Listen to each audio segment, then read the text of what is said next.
Thanks for having me. I'm Angie Holan. I'm the editor of PolitiFact. I've been with PolitiFact since the site launched back in 2007. I started as a reporter on the project, and 5 years ago I became the editor. And I started fact-checking as a PolitiFact reporter from the Tampa Bay Times newsroom in St. Petersburg, Florida. And then 5 years ago came to D.C. And our team is still split half between D.C. and Florida. How many of you have been on the PolitiFact website before? Seen it, used it? Great, super. And how many of you subscribe to the weekly newsletter that I write every week? No? Okay, maybe you want to sign up after this. Just PolitiFact in a nutshell is politics fact-checking. And most of our stories are fact checks. They're who said it, was it true, why is it true or false, and all the sources and evidence. So up here is I selected 5 of our stories to show you today, just to show you what we do. This was something that came out in October during the midterms. We had a very intense midterm election this year. We did more midterm fact-checking than we've ever done before. This was a statement from a video that Trump posted on his Twitter feed. It was a video from the Trump campaign showing a man who was in court for killing a police officer, and the man was here illegally. And so this was Trump's statement, was that Democrats let him into our country and Democrats let him stay. Well, when you dug into the history of the case, he actually came in during the George W. Bush administration. So this statement really, honestly, we went through all the evidence in the story that you can read it on the site.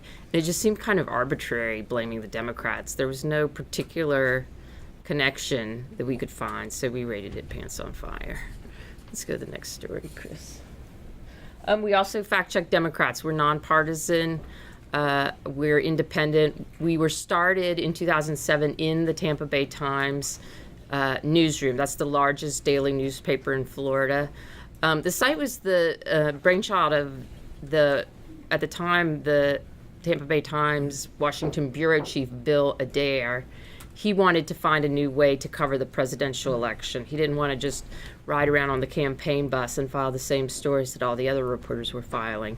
So he pitched the editor of the newsroom on this idea for a fact-checking website that became PolitiFact.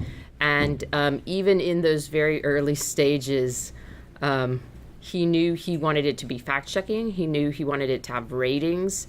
He knew he wanted it to be database-driven. So if you go to the PolitiFact site, you can sort by all these different attributes. So, like, you can pull up Alexandria Ocasio-Cortez's page. You can pull up all the pants on fire ratings. You can pull up all the fact checks on immigration. We have a subject file.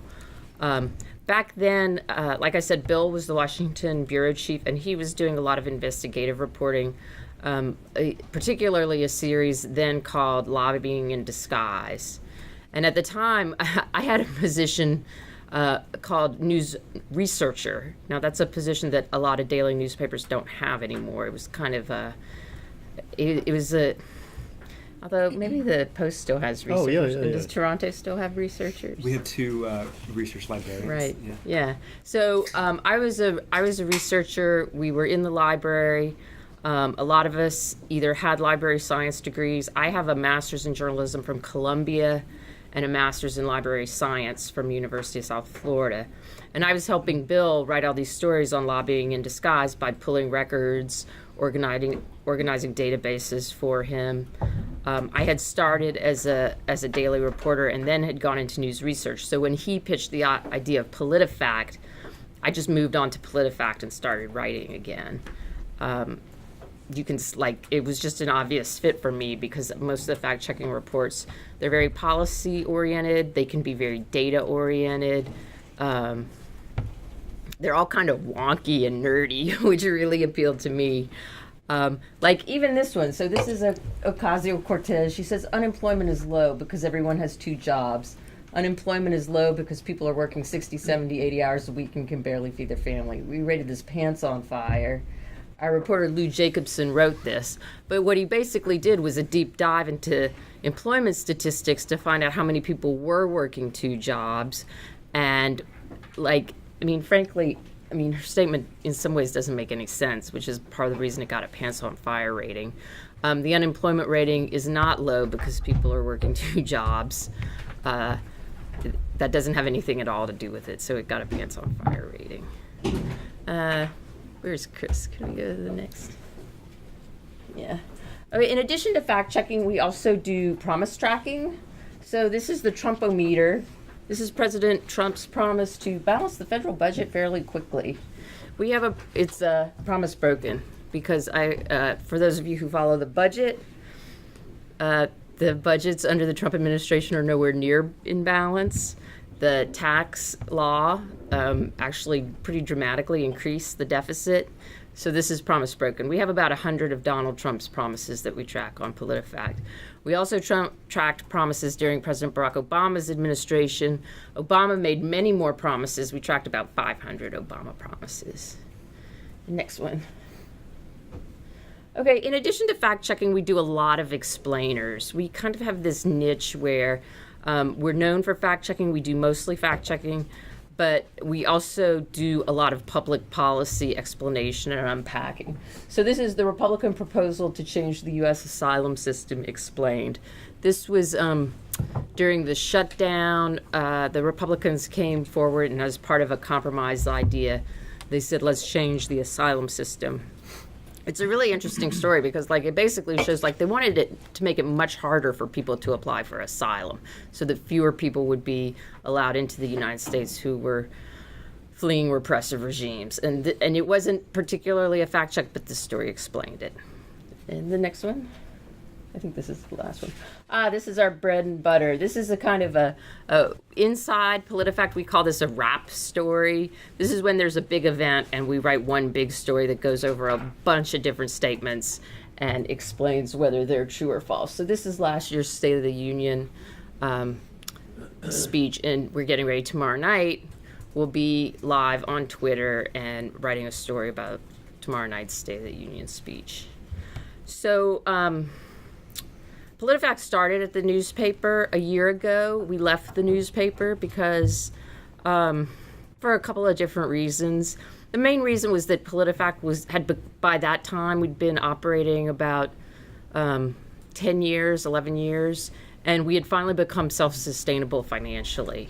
The first, I would say approximately 7 years, we weren't really sustainable financially. The newspaper was just supporting us because the newspaper is owned by a nonprofit and has a tradition of supporting ambitious journalism projects. So the newspaper just basically carried us for the first 7 years. And then we got to the point where we were bringing in enough money through online advertising, through reader contributions, through contracts with other news organizations that wanted to use our content, through some grants from journalism foundations, that we were able to be self-sustaining. And so at the beginning of 2018, we moved under the Poynter Institute so that now we're an independent nonprofit news organization. A lot of things have changed in the time that I've been doing fact-checking since 2007. We thought that the political climate was fairly partisan back then. It's much worse now. Hard to believe it could get worse. And sometimes I wonder, I didn't think it could get worse back then, and now it just seems awful now. Can the polarization get even worse beyond this? And usually I think, yeah, it probably can get worse but we'll see. So fact-checking in a time of polarization is very challenging because you're subject to attack from all sides at all times. Your fact checks are gone over with a fine-tooth comb. People look for reasons to criticize it or to say you're being unfair to one side or the other.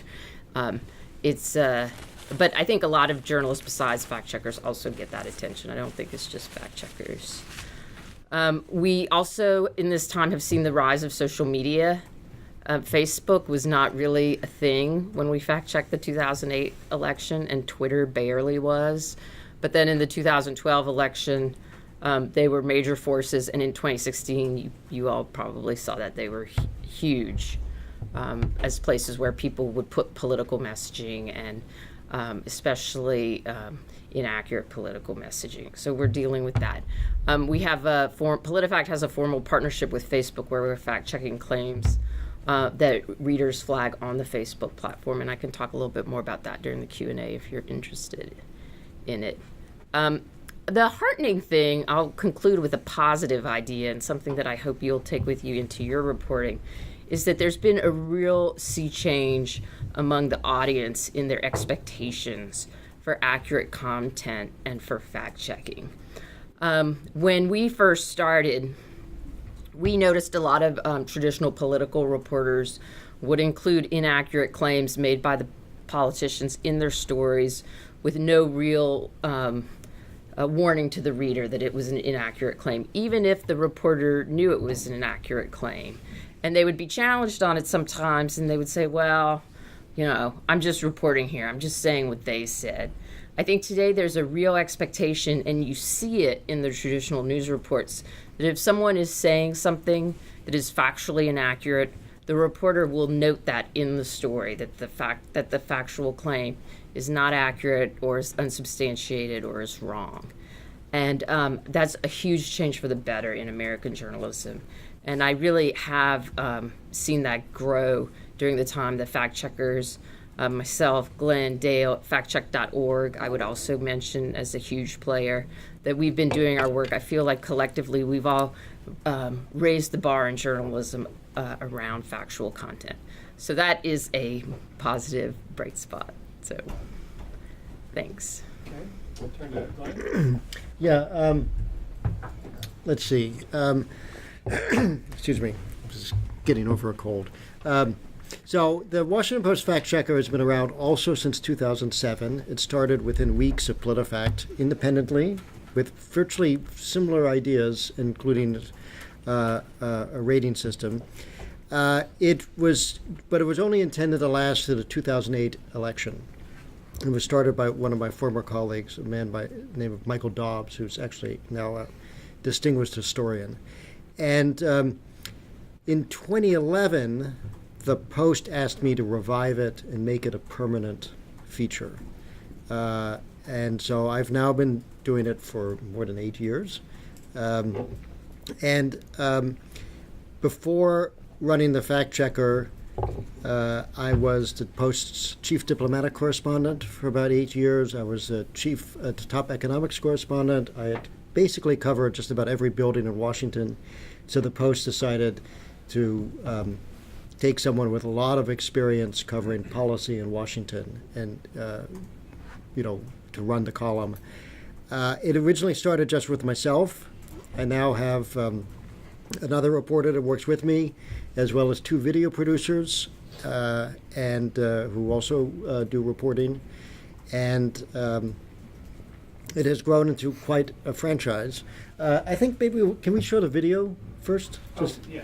Yeah, there's a video we did. We get that pulled up. Okay, well, there's a video we did for the 10th anniversary, which I enjoy showing. So it gives a pretty good introduction to the. Other than the fact that Governor Romney ran a relentlessly negative campaign of falsehoods, which earned one of his ads 4 Pinocchios from the Washington Post. A quick response. Yeah, I can't let that stand. She's been given 4 Pinocchios for that as well.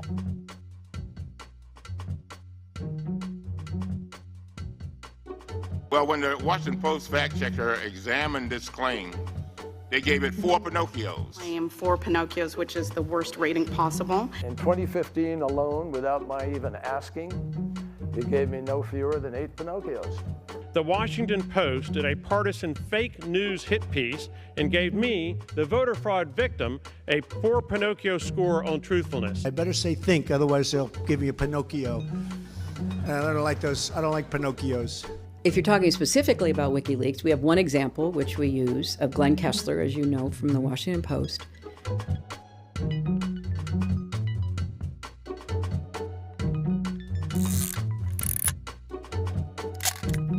We don't quite say 10th anniversary. If we did say 10th anniversary, we'd have to give ourselves a Pinocchio, because there was a brief period, a hiatus of a couple of years. Politicians speak in code words. They twist information in order to advance their agendas. And so if you're a regular reader of the Fact Checker, we think that you'll come away with a better understanding of complexity of foreign policy or domestic policy, healthcare policy, any kind of policy issues. Where are the fact checkers? Where are the fact checkers? Pinocchio!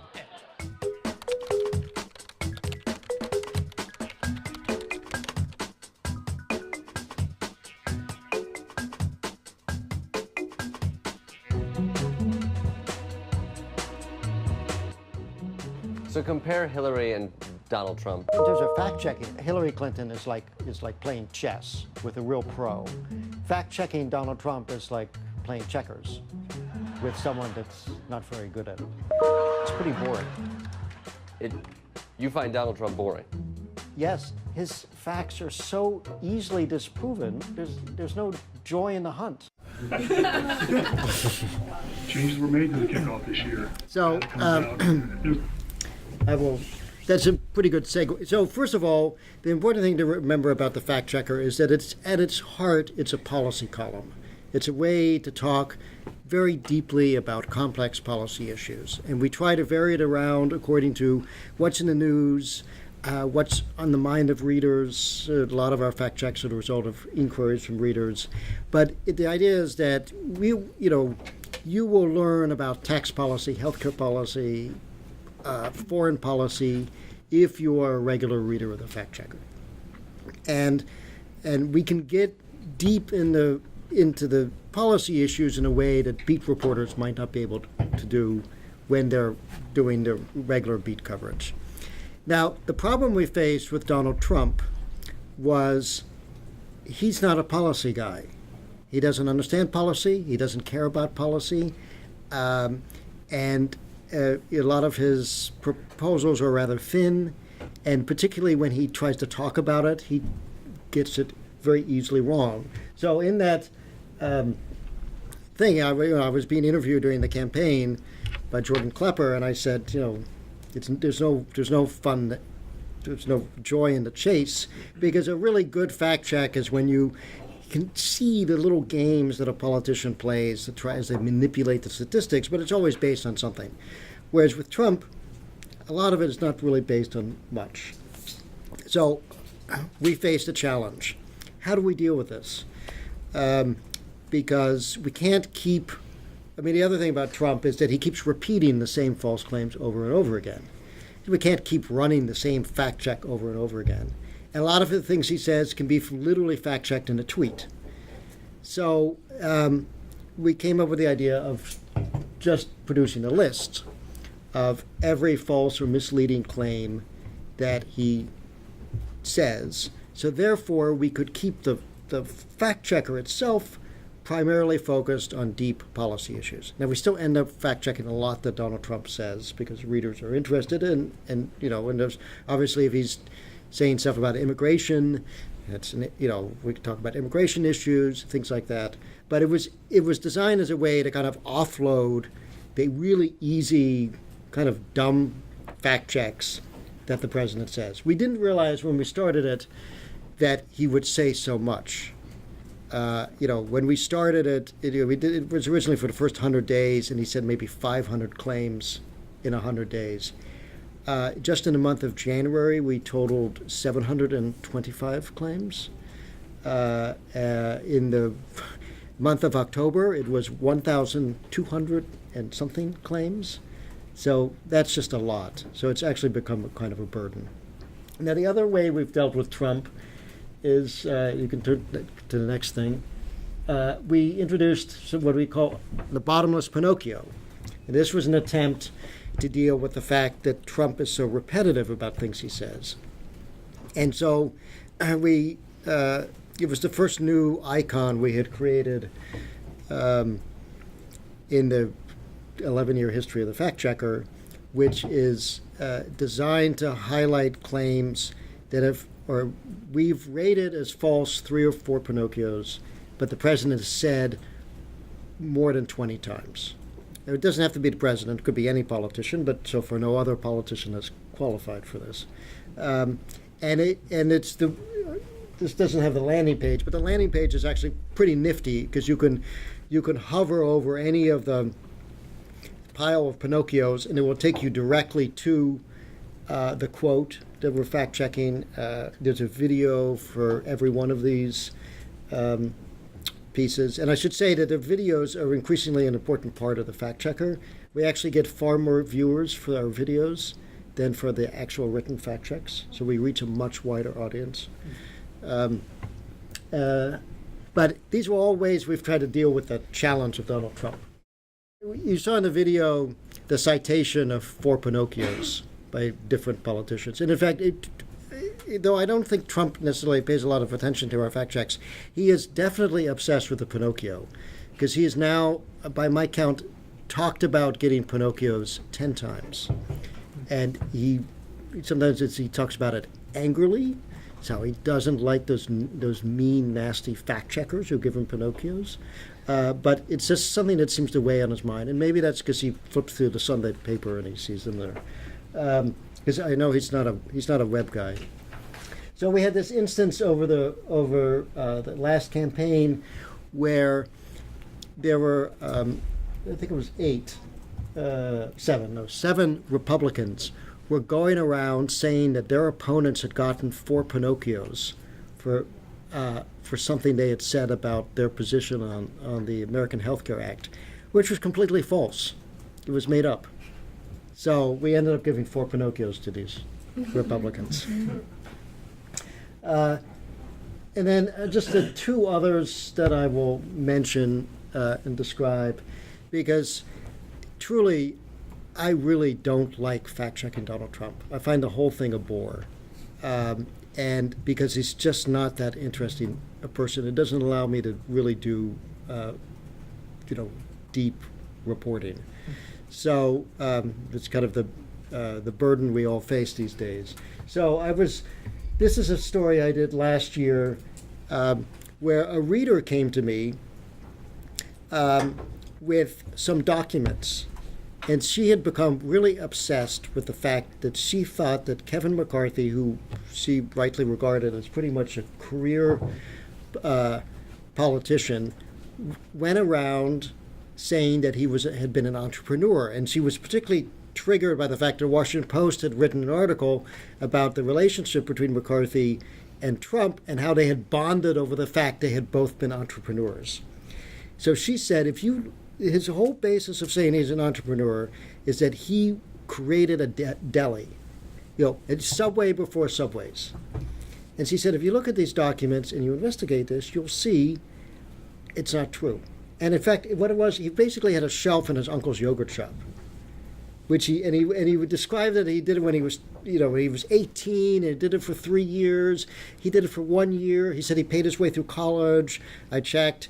The college tuition was $300 a year, and he lived at home. So it was funny because this is something that this guy would bring up constantly. It was part of his whole pitter-patter, his whole reason for being. And he ended up spending like 45 minutes. He invited me to his office. I spent 45 minutes interviewing him. And if you listen to the tape, you can hear him getting increasingly pissed off at me because I wasn't buying his explanations.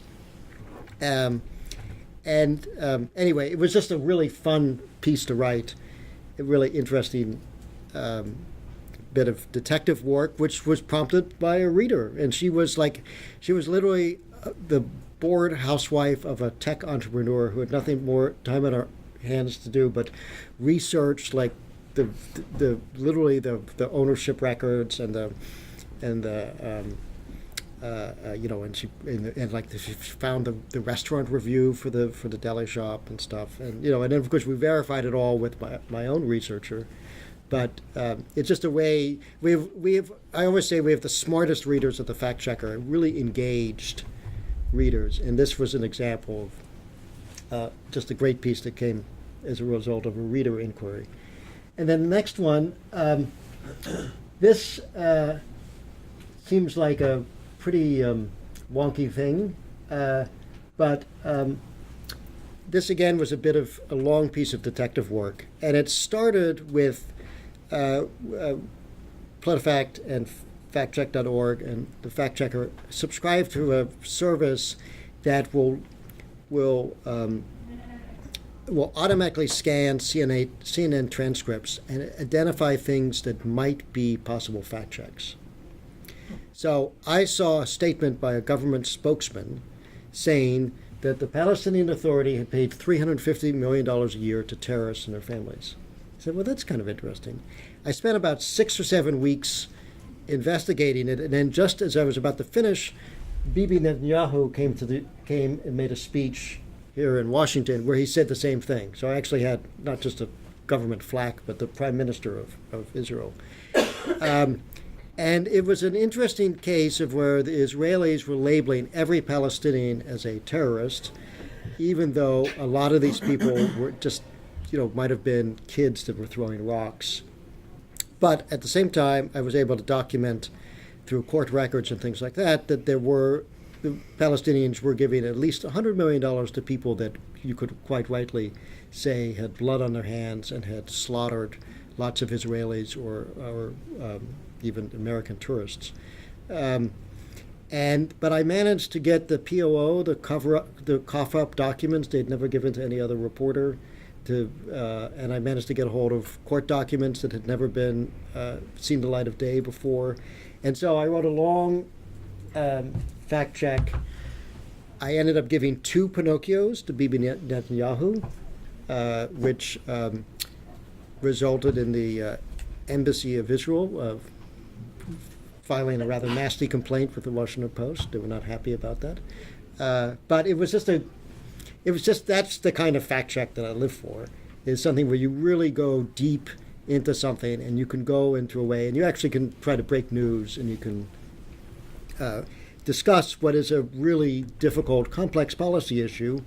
And this kind of policy issue can have consequences because, after my fact check ran, Congress actually cut off all funding to the Palestinian Authority because they said they'd made terrorist payments to the families of terrorists, which I did prove, even with POO documents, that it was at least $100 million, but it was not $350 million, as the Israelis said. Anyway, I'll end it there. Okay. So Daniel. Hi, everyone. So I'm the Washington correspondent for the Toronto Star. I'm not a full-time fact checker. My job is to cover the president, American politics, and ideally stuff going on outside Washington. So like my pitch when I was interviewed for this job was like, I'm going to get outside the Beltway and go, talk to real Americans, report various stories. In practice, Trump has taken over a lot of our lives, including mine, and the fact check has taken over a lot of my life. So I started fact checking the president, who I'm focused on, in September 2016, and it was late in the campaign. And it started because I was frustrated that a lot of the fact checking that was being done was being left to these 2 people, literally these 2, plus factcheck.org and a couple others. My frustration was the president, then candidate Trump, was being so extremely dishonest, so far beyond anything that I'd seen in politics, beyond Clinton, who has her own, issues with honesty. But it wasn't being, that information was not being conveyed, for the most part, in reporters' final products. Like, many reporters were occasionally fact-checking him in sort of an informal way on Twitter, if they were tweeting his speech, they're at an event. But then if you were to read their article, like the article would be, Trump discusses immigration, Trump announces healthcare thing, and nowhere in the final product would it say, one candidate in this race said 25 things that weren't true today or yesterday. And so I thought, this is a central story of the campaign, one candidate's dishonesty. So I just, one day, I think he had 12 or 15 false claims. I just made a very informal list, I think even in the Notes app on my phone, and just tweeted out a screenshot. And there was a really big response. A lot of course, Democratic-leaning, liberal-leaning readers were appreciative. And I thought, okay, I'll just do this on days where he's especially dishonest. But then Michael Moore, the filmmaker, tweeted a few days later, this Canadian journalist every day on Twitter tweets out a list of everything that Donald Trump says is not true, and that tweet went viral. So I was like, I guess I have to do it every day. So September to election day, and then a break for the transition, and then starting with inauguration, I've tried to fact check every false statement that he's made, and I've sort of become a sort of semi-crusader for the argument that started this for me, which is that, like, I think fact checking should not be relegated to PolitiFact or to the fact checker. I think it should be like an integral part of all the journalism we do. You know, every story. Of course, we can't spend 7 weeks investigating a complex claim, but especially when we're dealing with the president and a lot of other politicians in Washington, there's correcting and information providing we can do in every article on their rally speeches, on their announcements, and so I've tried to set that kind of example, like doing it all the time. Something that's come out of this also by accident is more or less real-time fact-checking. Like, I've tried to do it as soon as possible as he's speaking, as he's giving a rally speech, for example. The only way that is possible is the repetition. Like, he says some of these, he just hit 100 times saying the trade deficit with China is 500 or 504 billion. It was 337 billion last year. So I know that, the second he says it, because he says it so often. But so my frustration and my sort of gentle attempt to prod my colleagues is, like, when someone is this repetitive, telling the same lies so many times, there's no excuse for any of us not to be armed with those facts when we encounter him in any context. Some of them are new, some of them I can't check in real time, but so many of them are old and repeated. And so when he's sitting down with network anchors, or when he's in a gaggle, I think we could all do a better job of challenging him because it is repetitive. Like Glenn, so I do a comprehensive list. My number is smaller. I think it's about half of their number because I stick to false claims rather than false and misleading. And I do that in part because I think the misleading ones are some of the ones where, even if they're very astute, sharp, and accurate analysis, I think when we sometimes if we award them Pinocchios or call them false when there's some ambiguity, I think sometimes those are the ones that can undermine faith in our judging abilities. Like a lot of the things the president says are entirely false. They're clearly objectively false. When there is sort of a grain of truth, or there's a possibility that there's a way that his statement can be interpreted that is correct, I'll often just ignore it, because I find that those are the ones that people who want to undermine the whole project are jumping on. Like, look, you said, I'll think of a good example, but you said this is wrong. What about this way of interpretation? Like, if this is how you're making your judgment calls, how can we trust any of this?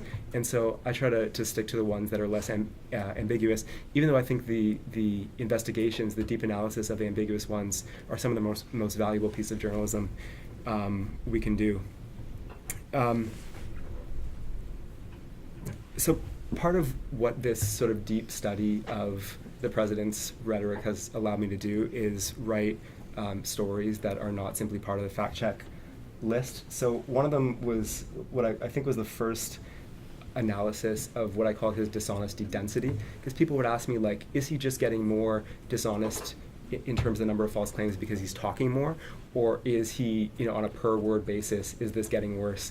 And so basically I looked at every word he said, looked at how many words were part of a false claim, and was able to show, and graph it, that he's getting worse over time. You can go to the next slide. And so this is something that came out of just watching and reading everything he said, realizing that he kept talking about these crying, tough men that were approaching him. It was almost always backstage, conveniently, with no independent witnesses.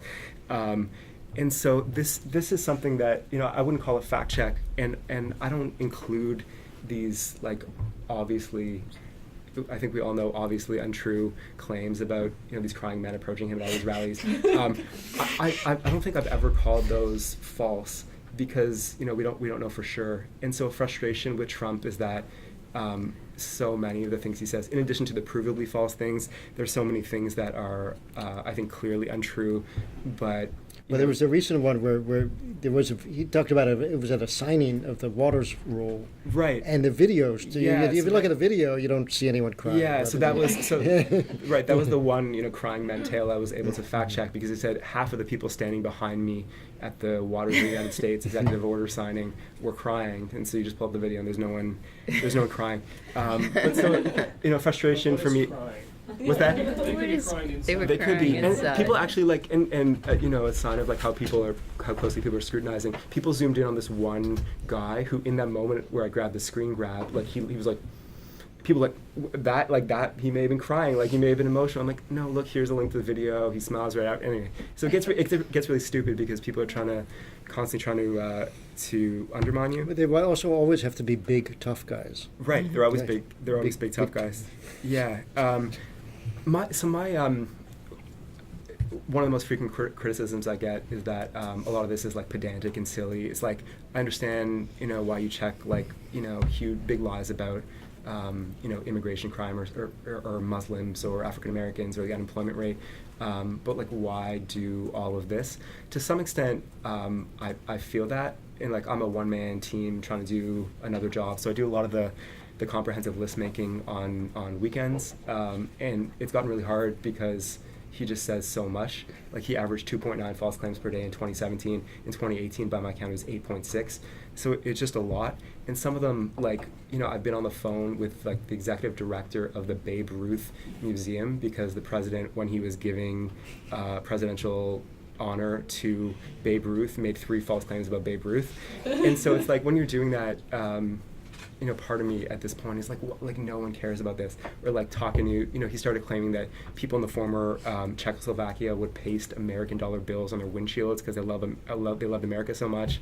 So I'm talking to all these Czech people. They're that would never happen. You get arrested for displaying foreign currency, and you're maybe some of these feel like a waste of time. But I defend fact checking all of them as much as possible, because I think the little lies tell us something about the president's character, and I think they inform how people view the bigger stuff also. I ask people to think of their own personal lives. To people, we all probably, we're not always honest. We all probably lie on occasion when we're caught in something, we mess something up. But some of the most informative ones to me are when the president is lying about nothing, a tiny thing for no apparent reason. I think in our own lives, it's people who lie needlessly, whose character and judgment, etc., we question. So I think doing fact checking the little ones too is helpful. The last thing I'll say is the other question I think I get asked most frequently is this not just a waste of time given that Trump supporters don't care? And I think it's a weird question because we know as journalists, far less than 100% of the population is going to read anything we do, even if it's all but the biggest stories of the year. Almost everything we do, it's a tiny percentage of the population that's reading it. It's a small percentage of the population that cares. I think our role is to get accurate information to as many people as want to consume it. And I think the second part is it's not our job as fact checkers to convert Trump supporters. I think that's a fundamental misunderstanding when people say he has this base of 30-40%, aren't you wasting your time? It's no, if you write an article about his tax policy and he still has 40% support, you haven't wasted your time. You're helping inform the voting population. I've had a couple of cases, literally 2, where Trump supporters have thanked me and told me that I had changed their view of him.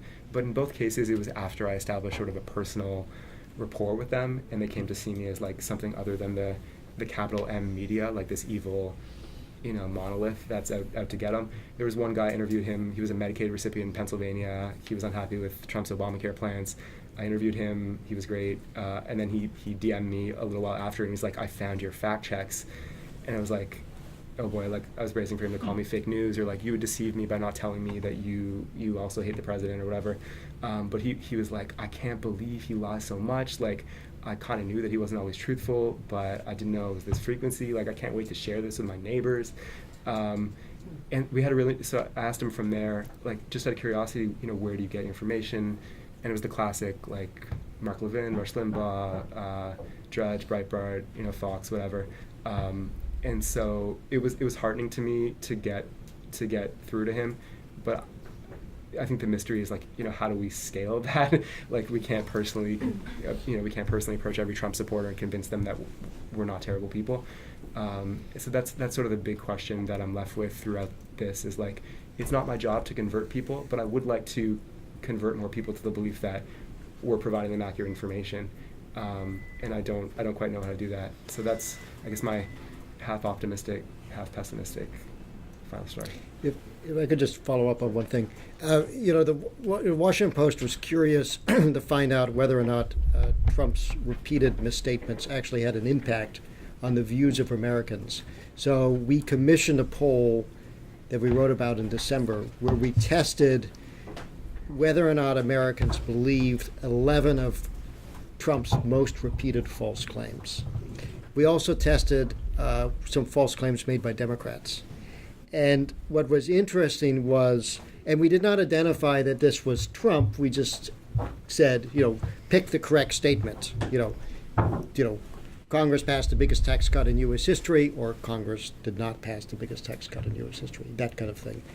And the results were actually quite gratifying. I think it shows the impact of fact-checking and how it permeates, even if they don't necessarily read the fact checks. Because what you saw was, even among Trump's strongest supporters, there was little belief in many of the false things that he says repeatedly.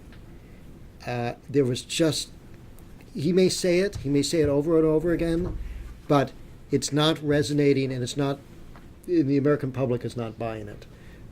In fact, what was interesting was the false claims made by Democrats actually had stronger support among the American people than the things that Trump says on a repetitive basis. Yeah, and so when we decided to do that poll, we had no idea how it would turn out, I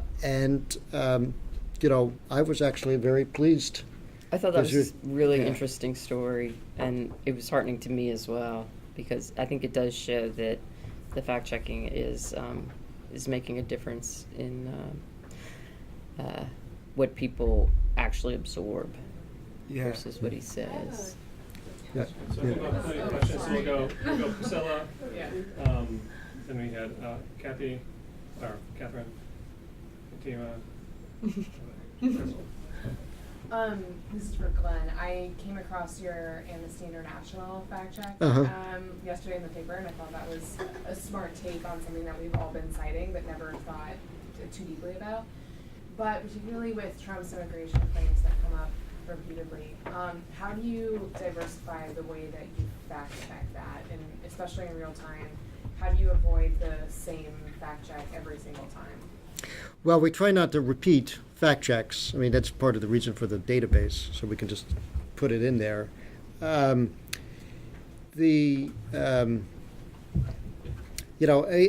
lot of it is, a lot of our fact checks are driven by what's in the news.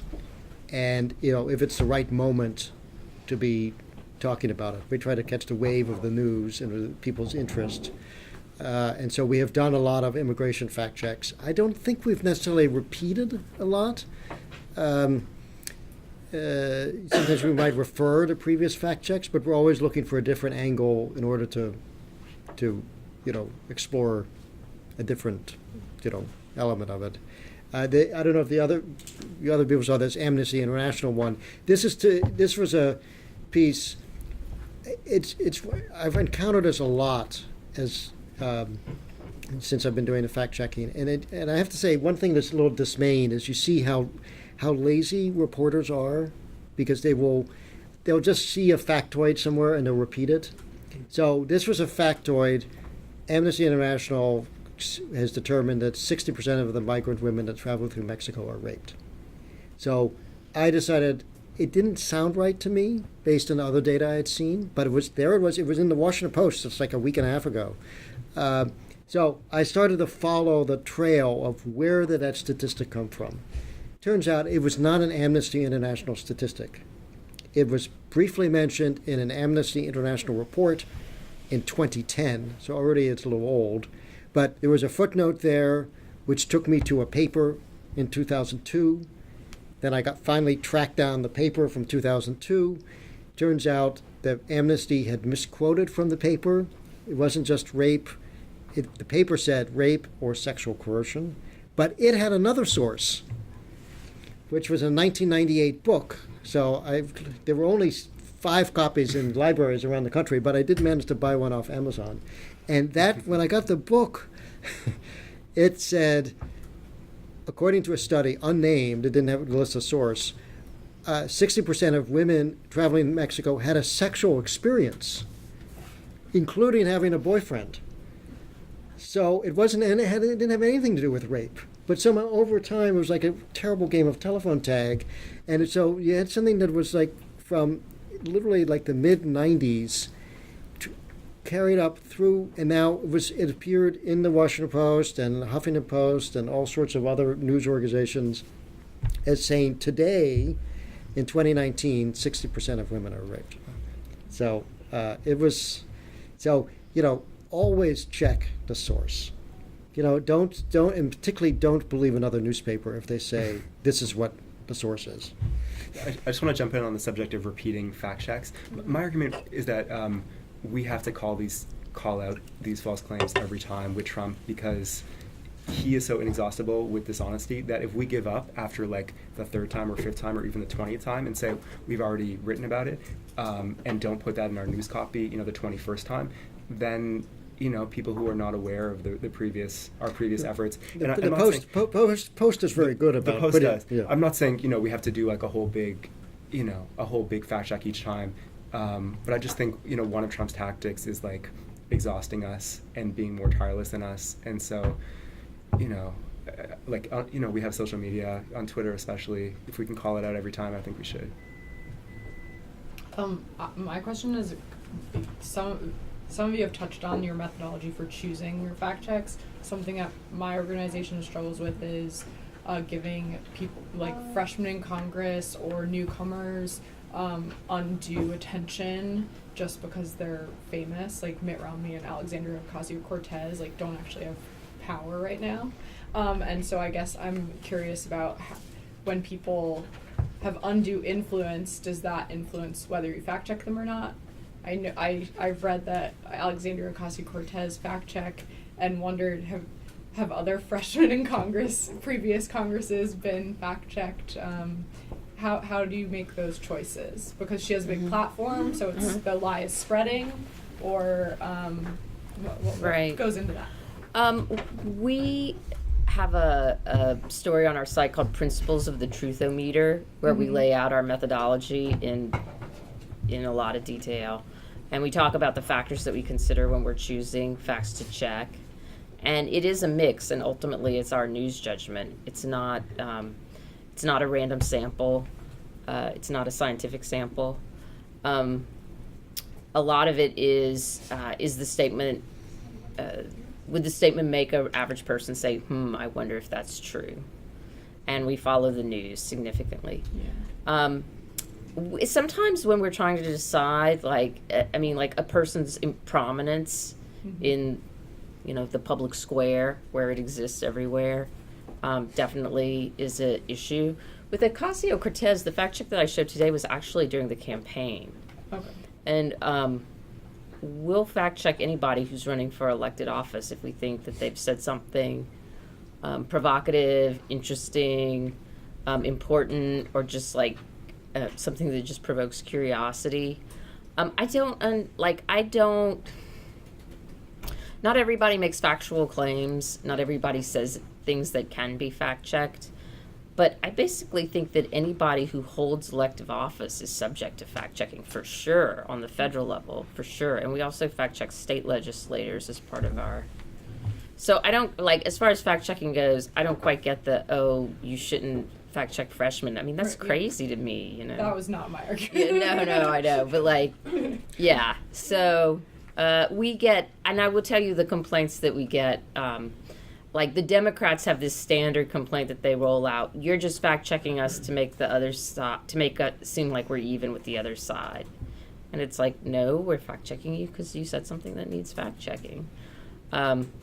With the Republicans, their argument is generally you're the liberal media. Nothing you can say can be trusted. So we all, the methodology is also on our website. If you go to Great. something called About the Fact Checker, for me, it doesn't really matter who says it if what they say will allow us to explore a public policy issue of importance. So it could be a low-level, nobody member of Congress, or it could be the President of the United States, but because the quote is just a jumping-off point to write about. I think there's this persistent, unstated assumption that we fact-check people to punish them, and that's not true. That's not true at all. We're fact-checking to explain the news to our readership. Well, and in fact, I was going to say, we have a policy where if the politician says to us, "Oh, I made a mistake, I misspoke," we may still do a fact check, but we won't award Pinocchios. We still rate them even if they say I misspoke. No, it's like, because it doesn't matter who the person was saying it or what the bottom line is necessarily, but just to be able to explain a public policy issue. Now, the interesting thing is that very few politicians ever take us up on this opportunity. There was one extremely senior, one of the most senior members of Congress, who the staff admitted to me he'd flubbed what he said on Face the Nation or something like that. And I said, well, look, important policy issue. I understand everyone makes mistakes, live events. If you admit that he made an error, we won't award Pinocchios. And in this case, it was a 4 Pinocchio claim. So she went away, came back a day later and said, "Thank you for the offer. We will take the Pinocchios." Because he was not willing to admit that he had made a mistake. So, but we make that offer to anyone if they come. And it's interesting. One thing and this is the reaction, I think, to Trump. One thing that I have noticed is that, if you're going to try to distinguish yourself to the man who's known to say the most misleading things in history, of course you want to be pure as the driven snow. So what I've encountered with Democrats is, the Democrats running for president, is when we approach them, they are really pretty quickly saying, "Oh yeah, I made a mistake. Please don't give me Pinocchios." Or in one case, it had to do with something with Kamala Harris. It was a kind of a tweener. It depended on how you heard how she said, and the staff made a bit of a defense of it. So anyway, the day after we inquired about it, she pulled the line out of her stump speech, rather than deal with the problem going forward. Just pulled the line out immediately. So I think you'll see more of that. The reporters that we spoke to before, out of the 3 of them, only one said once that they called him a liar. Do you guys have a relationship with that word that you don't want, even if you award someone 4 Pinocchios? I've called him a liar. Not just with him, but in general, like that you want there to be like content, or is there a threshold? Yeah. I mean, I try not to get. I can't get into someone's head, and so that's why we have the Pinocchios. We've never, only once have we actually used the word liar, and it actually came about because there was a profile written of me by Richard Cohen in the New York Times, where he had a line in it where he said, Glenn Kessler doesn't use the word liar under the policy set by Marty Barron, the editor of the Washington Post, which is not quite exactly what I said to Roger. But anyway, that profile was published, and I got a note from Marty Barron which said, "I don't have that policy." And so we started discussing it, and a few weeks later, it became pretty clear that the president had lied about the payments, his relationship with Michael Cohen, and the payments to those women that had alleged affairs. And so I discussed it with Marty, and we decided, this was a moment where we would put a story on the front page and say, this is not just a 4 Pinocchio claim, but this was clearly a lie. And we could document it because there was the video recording that Michael Cohen had, and so that's the one time we've used the word liar. It's something I think I would only do once in a blue moon, because otherwise you can't. I mean, a lot of times with Trump, I think he's totally situational. He may believe at this moment exactly what he says, even if it's completely the opposite of what he said yesterday or what he'll say tomorrow. And I'm not sure that he knows necessarily the difference, or in his own mind is thinking that he's actually telling a lie, that he's purposely going out there and telling something to people that he knows in his heart versus in his head is wrong. I completely respect that. I call him a liar every day. I think he's provably, objectively a serial liar. And that's not a moral judgment. I think that's a statement of fact at this point. So I take flack from both sides on this issue. I have a lot of people on the left on Twitter praising me for being the guy who calls him a liar, saying lie all the time. But I also argue the other side, because I think there are many cases where it's I don't know, is he confused, is he ignorant, does he understand health policy when he gets this claim about health policy wrong? So I think it is clear that we cannot call every false claim from Trump a lie because of the intent question. But I think a lot of the things he says in any other context of our lives, we would say that was a lie. Like when he tells the Wall Street Journal, I don't have any tariffs. What tariffs did I impose? Where do you see tariffs? The classic example I use is when he made up that phone call from the president of the Boy Scouts, when he was like, the head of the Boy Scouts called me and said, no, don't worry about the criticism. That was the greatest speech ever given to the Boy Scout Jamboree. And then they have to admit that there was no such phone call after the Boy Scouts come out and say, we didn't call him. When he's just inventing something, to me it's like, what is our compunction? Like, literally in any other part of our lives, we'd be like, our friend lied about that, he made up that phone call. And I also, I've heard the argument we desensitize people to the word lie if we use it all the time. But if someone's telling a lot of lies, then there are a lot of lies to call lies. So I don't know. I'm much more liberal about it, and I think my paper has been great in letting me do it. There are some where I go back and I'm like, wow, I don't know, maybe I made the wrong call. But for the most part, I think we can sort of confidently assess. I had to write a column for our site about why we don't call him a liar, so I'll let you Google my column. Similar reasons already stated. Okay, so we have 12 minutes left. I want to make sure everybody has a chance. So we'll go here. We have Bryn. We have Sam. Anybody else have their hand up? And Josh, if we have time. Oh, I'm sorry. You had your hand up a long time ago.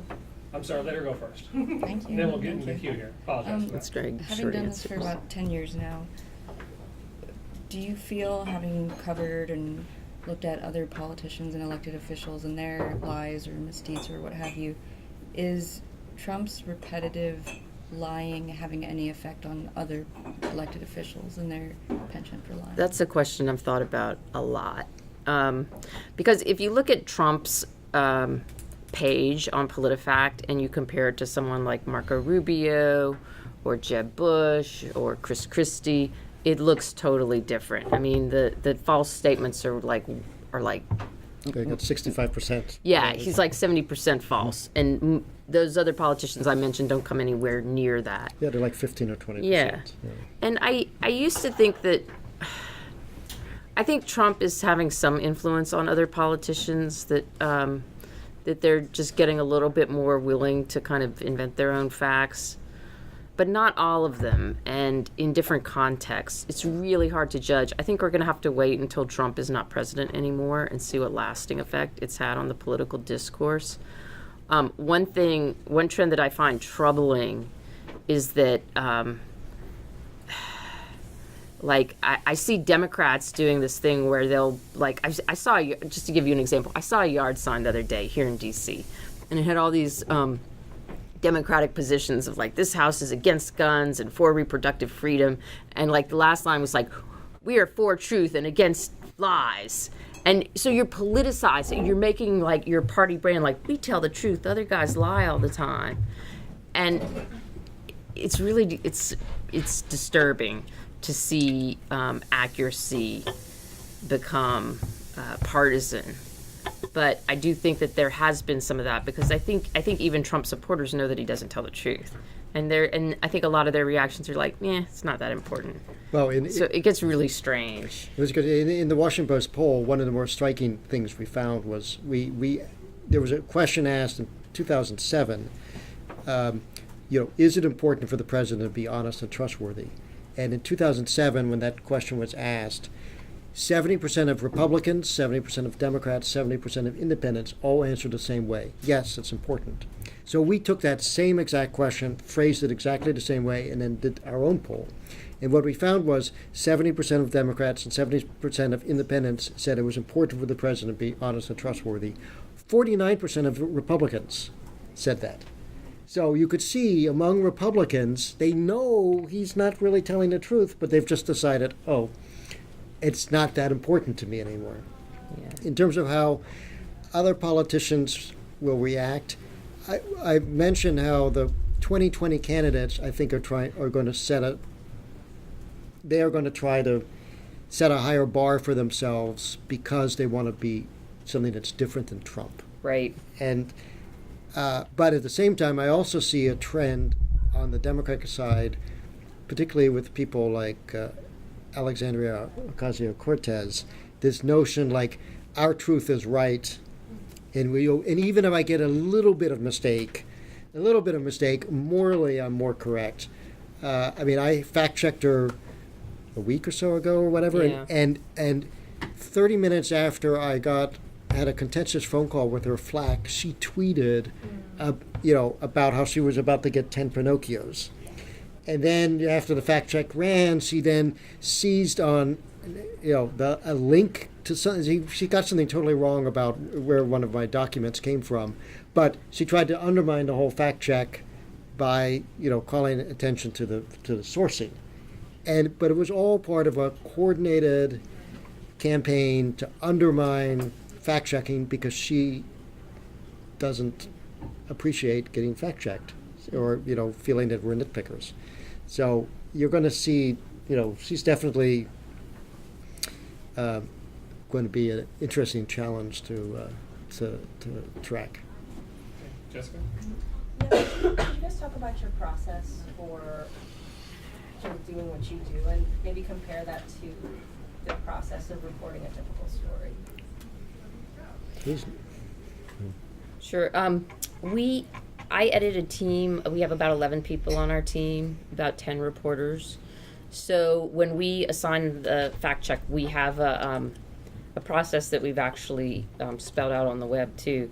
And the first step is to go to the person who spoke and ask them for their evidence. I know that's a little bit at odds with traditional reporting where you want to get some facts before you approach the person.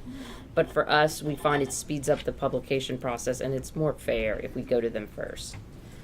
Then, depending on the check, I tell the reporters to do a Google search, do a database search, run it by experts, preferably, like if it's a gun check, you want to go to some experts who are gun friendly and gun hostile, like both sides. And then you also want to look in books, which is like a strangely often ignored source. And then finally, you do one last run through where you try to think of any other sources that you need to consult. I find the experts are real critical because, you can find data, but if you don't know the topic, it's easier to misunderstand data than you might think. It is. For me, it's the first question with Trump is do I know this? Has he said this before? The second question is, has it been well fact checked by someone else? You don't always have to reinvent it, although you have to make sure they're right. Third is a Google search because often it's one search and he's wrong. After that, it's databases like from Lexis to or some government statistical website, so other sources, and then experts. The thing with Trump that's hard is that he doesn't respond at all. So you can't, for me at least, you can't say and those are the hardest and most time-consuming ones. It's where did this come from? And the last step when I'm totally stumped I've started just putting it out there to people on Twitter. Like, does anyone have any idea where this is from? And you get a whole bunch of snarky responses, but someone, for example, he started talking about like 26 or 29 people being killed on the border. And I'm like, I feel like I would have heard about that. Turned out it was, I don't know, 50 miles away in Mexico, there was some gang violence. And so crowdsourcing it allowed, like, a couple people were like, it's probably this. So I feel like being as transparent as possible can be helpful too. Yeah, I mean, pretty much the same process that Angie talks about. We will do if reasonable. We we don't immediately go to the person. We will often do some of our own digging. It's pretty. You can generally figure out where the stuff is coming from. And like I said at the beginning, I've covered so much of official Washington over so many years that a lot of times I can instantly see what's wrong with it and know exactly where to go, or tell my staff, this is who you should call, and this is the right person to check with. And the more you do fact checking, the faster you get. And the other advantage that I think we all have, well, Glenn and I, it's like we don't really have deadlines. The fact check is done when it's done. Like if the reporter's like, I'm not done. I mean, the deadline is as soon as you can get it done.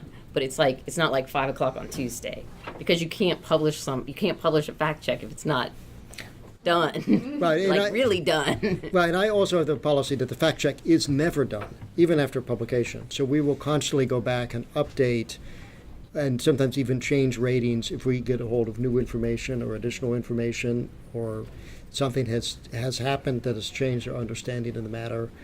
I had once given 2 Pinocchios to Hillary, having something to do with her emails and whether or not there was classified information in it.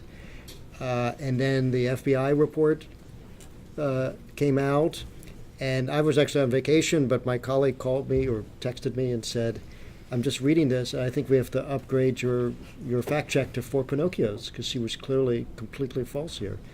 And I said, yeah, let's do it. So so that's an example of where we went back and just said, new information gives us a better understanding of what's actually happening here.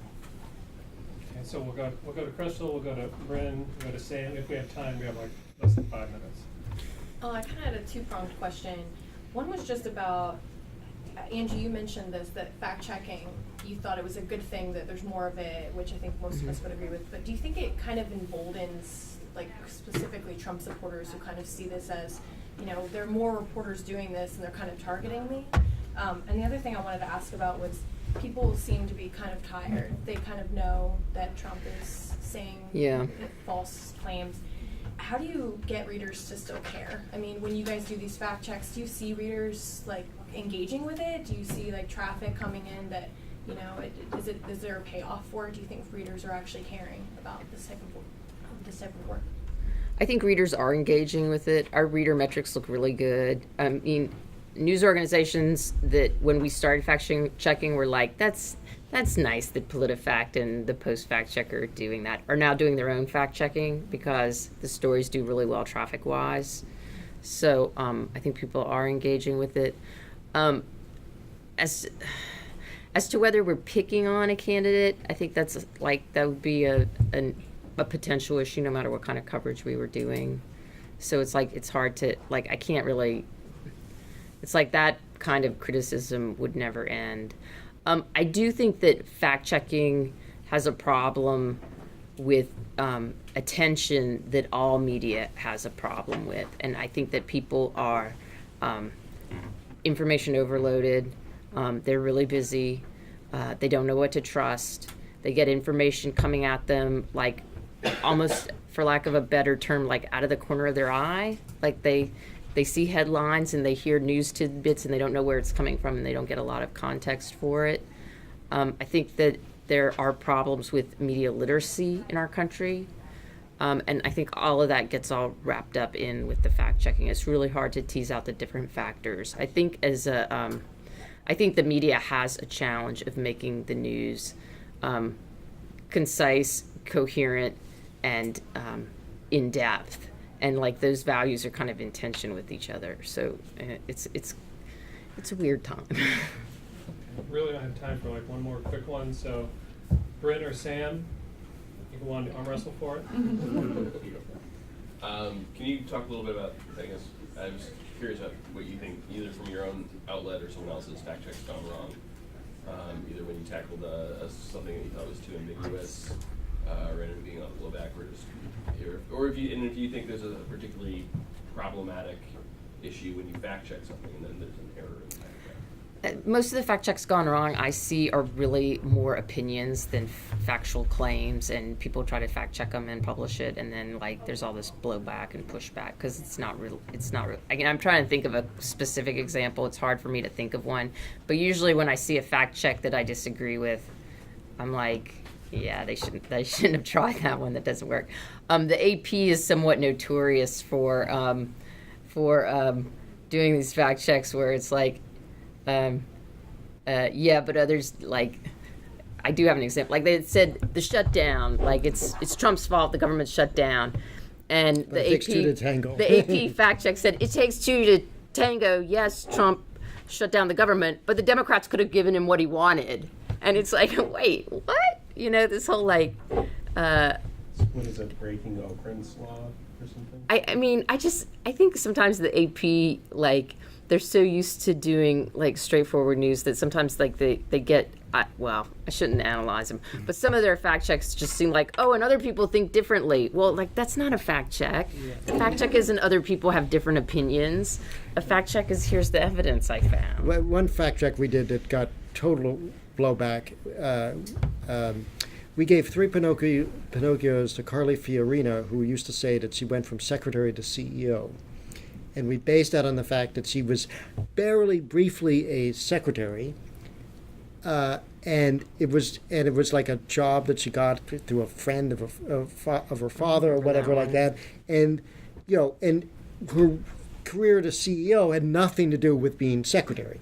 So we documented all that, but there were so many people got angry and upset at us because technically she had once been a secretary and then she was technically a CEO. And so I found, and originally the writer of the fact check, it wasn't me, it was one of my colleagues, said, well, let's do 2 Pinocchios. And I thought about it and I said, no, this is definitely 3 Pinocchios. And we anyway, there was so much blowback. We actually did a second article to respond to all the criticism and whatever. And Michelle, my former colleague, she said, came to me later and said, I bumped into Marty Barron, and he said, I would have gone with 2 Pinocchios.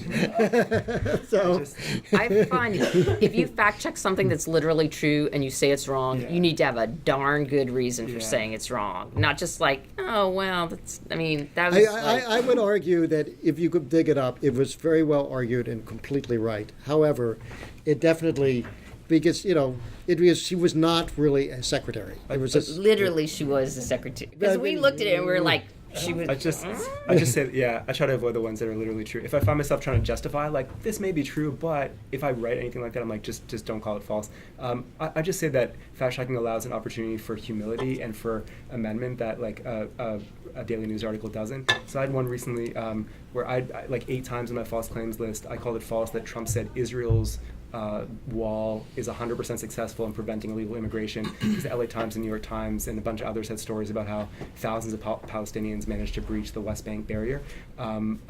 Jewish journalist, I think he's in Israel, was like, I think he's talking about their barrier to Egypt, like on the Sinai border. And it turned out, I was like, oh yeah. So all these like previous fact checks, I think we'd just been misunderstanding what Trump was saying because he never specified. So I just deleted all those 8 from my database and was like, I think I messed this up. And I think it's so important for us to be humble, as if we hold ourselves out as like truth arbiters, as we all do, when we get it wrong or possibly wrong, I think we have to tell people that we did it, and I think that boosts our credibility.